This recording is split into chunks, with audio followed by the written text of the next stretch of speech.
তাহলে শোনো তোমরা, আমি একটু শীতের অঞ্চলে যাচ্ছি, আর এদিকে তোমরা গহীন বনে যেয়ে শিকার করে নিয়ে এসো, ঠিক আছে? কিন্তু তুমি শীতের অঞ্চলে কেন যাচ্ছ? হা হা হা হা। তুমি তো জানোই আমি বিভিন্ন জায়গায় সফর করতে পছন্দ করি। যদি কোনো বাধার সম্মুখীন হই তাহলে সামাল দিয়ে নিব। আমি তাহলে গেলাম। ঠিক আছে, যাও, তবে আবার কোনো ঝামেলায় পড়ো না।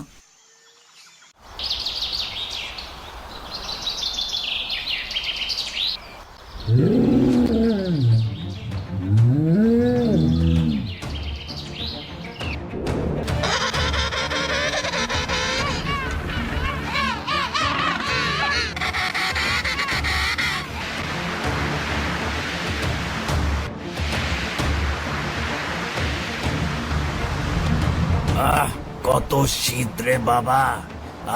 আসলে অভ্যেস নেই তো, তাই খুব ঠান্ডা লাগছে আমার।